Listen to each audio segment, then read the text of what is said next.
Hello students, today आज आपण काय करणार आहे पहा. त्या ठिकाणी आज आपण पुढचे पॉईंट नाही पाहणार आहे. तर ऑसिलेशनमध्ये जे जे काही पॉईंट झाले त्याबाबत आपण रिव्हिजन करणार आहोत. ठीक आहे. तर आपण ऑसिलेशन त्या ठिकाणी काय काय स्टडी केले ते पाहूया. सर्वप्रथम आपण ऑसिलेशनमध्ये what is mean by oscillation काय पाहिले. First, what is meant by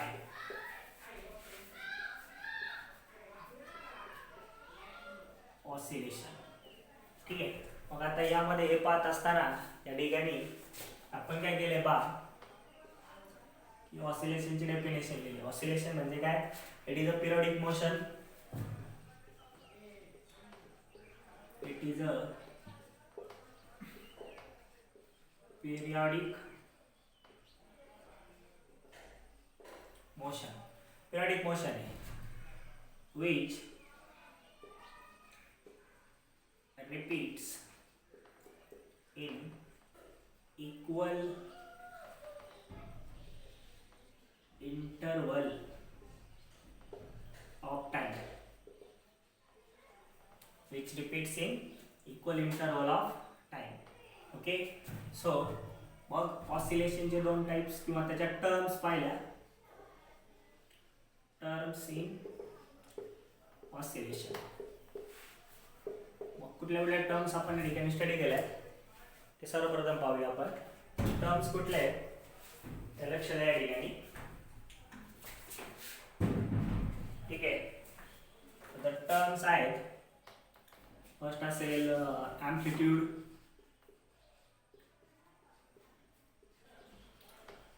then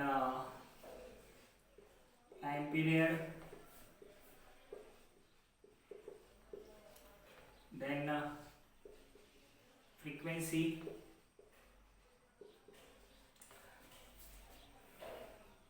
and then number 4 it is phase. ठीक आहे. तर या सर्व टर्म्स ज्या आहेत त्या ठिकाणी आपण काय केलंय, स्टडी केलंय. ठीक आहे. सर्वप्रथम एम्प्लिट्यूड. एम्प्लिट्यूड म्हणजे काय? Amplitude means the maximum displacement from its mean position. म्हणजे आपण वेव्ह कोणत्या फॉर्म मध्ये दाखवल्या? In the form of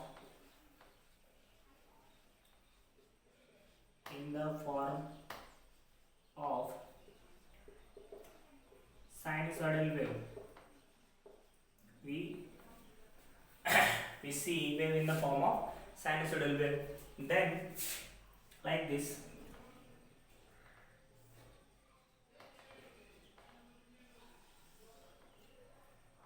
This is origin.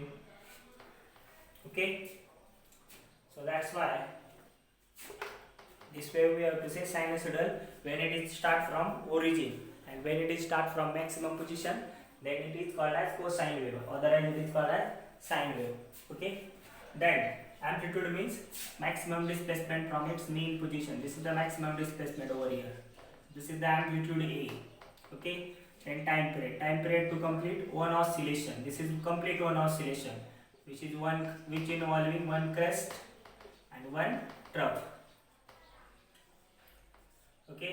The upper part आहे वेव्हचा हाफ पार्ट, त्याला क्रेस्ट म्हणतात, आणि जो लोअर पार्ट आहे त्याला ट्रफ म्हणतात. ठीक आहे. तर हे लक्षात ठेवायचं. देन टाइम पिरियड झालाय. फ्रिक्वेन्सी. फ्रिक्वेन्सी म्हणजे काय? The number of oscillation perform by particle during oscillation per second. Per second जो नंबर ऑफ ऑसिलेशन परफॉर्म केले जातात त्याला आपण फ्रिक्वेन्सी म्हणतो. आणि फेज.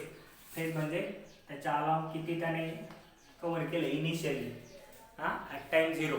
तर that condition we have to call it as a phase, initial phase.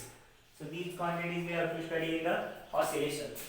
After this we have studied that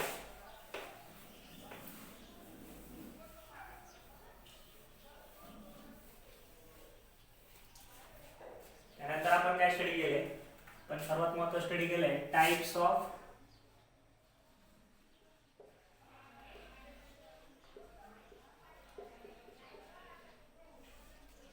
SHM.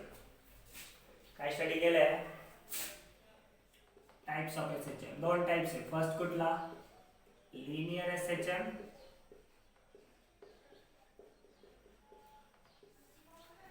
आणि दुसरं हे लक्षात ठेवा, angular SHM, linear SHM and angular SHM. ठीक आहे. So in the part of linear SHM,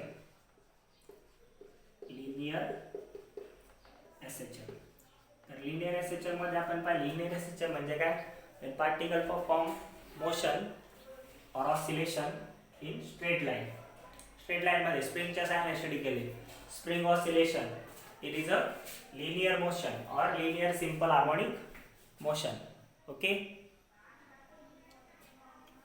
so in that त्याच्यात भरपूर साऱ्या गोष्टी आपण स्टडी केल्या आहेत. ठीक आहे. म्हणजे त्याचं पहिलं डिफरन्शियल इक्वेशन स्टडी केलंय. Differential equation. ठीक आहे. तर हा जो डिफरन्शियल इक्वेशन पॉइंट आहे, it is important for board. ठीक आहे. तर ते सॉल्व केल्यानंतर तुम्हाला माहिती आहे कसं येतं, f is equal to minus kx, then according to Newton's second law f is equal to ma. Okay. So a म्हणजे काय, since a is equal to d square x by dt square, hence put करा काय, m into d square x by dt square is equal to minus kx. ठीक आहे. इकडे मग काय येईल, m d square x by dt square plus kx is equal to 0. ठीक आहे. हे इक्वेशन तुम्हाला नियरली 3 मार्क्स आता आलं होतं. 3 मार्क्स और 2 मार्क्स साठी स्टेट बोर्डला येऊ शकतात. फॉर द स्टेट बोर्ड कुठले कुठले पॉईंट तुम्हाला स्टेट बोर्डला येऊ शकतात हे तुम्ही लक्षात घ्यायचे. ठीक आहे. त्यासाठी थोडीशी माहिती देतोय.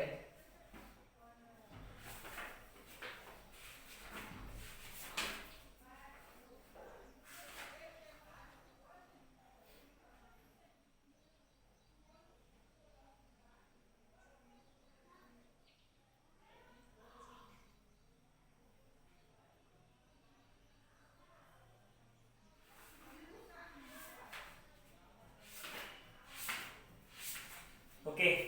आफ्टर दिस तुम्ही शिकला ॲक्सेलरेशन काढलं याच्यावरून, acceleration of linear SHM, acceleration, velocity आणि डिस्प्लेसमेंट, याच्यावर पण 3 मार्कचा क्वेश्चन येतो. किती मार्कचा, 3 मार्कचा. तर स्टेट बोर्डसाठी या गोष्टी तुम्हाला थोड्याशा लक्षात आणून देणं गरजेचं होतं.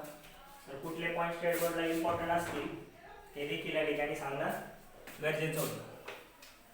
ठीक आहे. So important questions or important points for state board from the linear SHM. तर ते पाहून घ्या एकदा.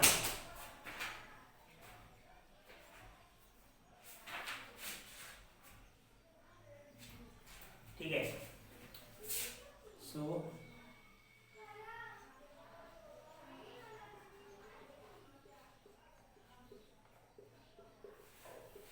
points for बोर्ड एक्झाम, म्हणजे तुमच्या बोर्डकडे पण दुर्लक्ष व्हायला नको स्टेट बोर्डकडे. फ्रॉम कुठला पॉईंट पाहतोय, मोठा पॉईंट आहे लिनियर एसएचएम. ठीक आहे. Linear SHM.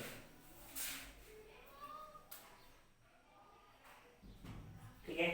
तर फर्स्ट क्वेश्चन त्याच्यामध्ये काय असेल, obtain the expression for differential equation of linear SHM.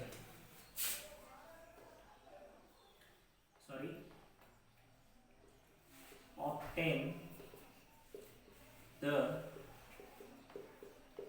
expression for differential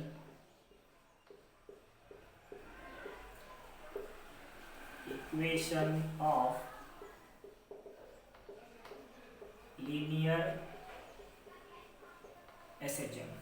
Obtain the differential equation for linear SHM. Second या पॉइंट पर येणारा जो क्वेश्चन आहे, ठीक आहे, महत्वाचा आहे खूप. बोर्ड स्टेट बोर्डला येतं वारंवार. using the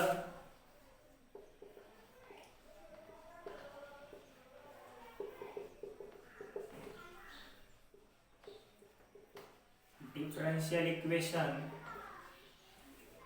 for linear SHM obtain expression for acceleration, velocity and displacement of SHM.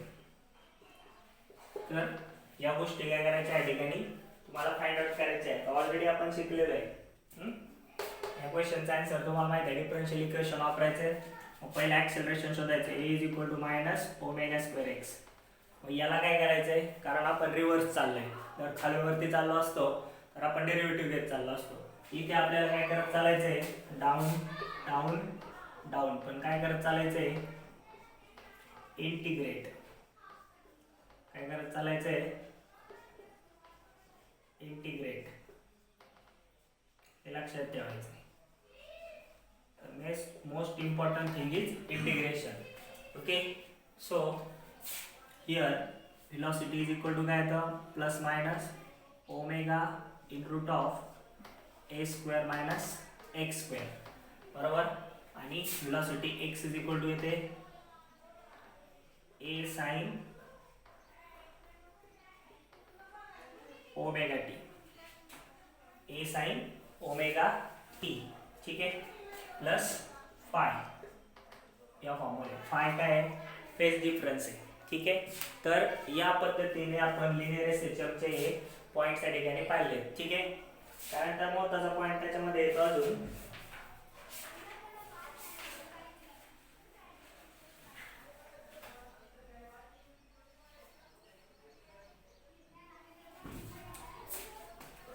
Third. त्याच्यात मानला इम्पॉर्टंट क्वेश्चन स्टेट बोर्ड साठी पहा. Draw the graphs. जे ग्राफ्स ड्रॉ केलेत आपण ग्राफिकल रिप्रेझेंटेशन ड्रॉ केले. ठीक आहे. किंवा ते वेव्ह फॉर्म जे ड्रॉ केलेत ना चार्टच्या सहाय्याने. Third question draw the graphs. Draw the graphs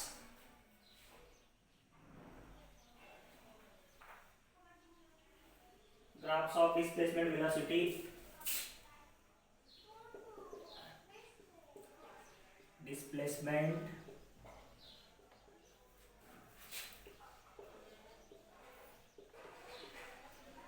velocity, acceleration, displacement, velocity, acceleration against phase angle, against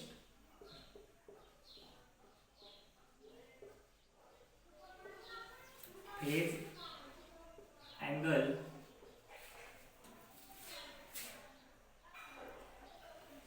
for particle performing SHM. For particle performing SHM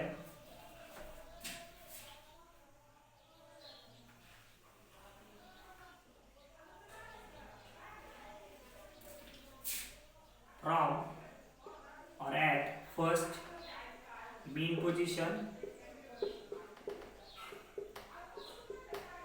and second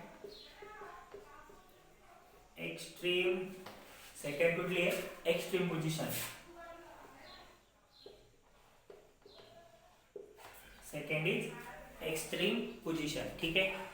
तर या ठिकाणी आपण पाहिलेलं आहे की कशा प्रकारे ग्राफ आपण प्लॉट करतो. मेन पोझिशनला असेल तर वेलोसिटीचे इक्वेशन घेतो x = a sin omega t आणि एक्स्ट्रीमला असेल तर x = a cos omega t च्या फॉर्म मध्ये. आणि मग त्या पद्धतीने आपण हे प्लॉट करतो सायनोसॉइडल वेव्हच्या फॉर्म मध्ये. आणि त्यांचा फेज डिफरन्स किती आहे काय ते कन्क्लूजन सर्व काय करतो एक्सप्लेन करतो.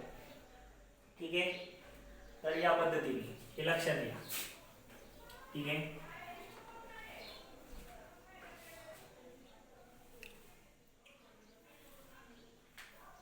नेक्स्ट आता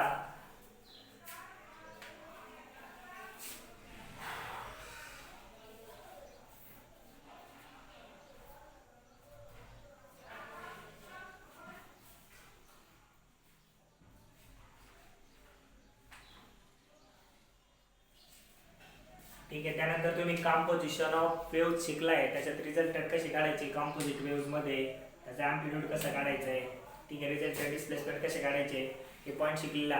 ठीक आहे, तर ते व्यवस्थितपणे पाहिजे तुम्हाला. Okay, thank you.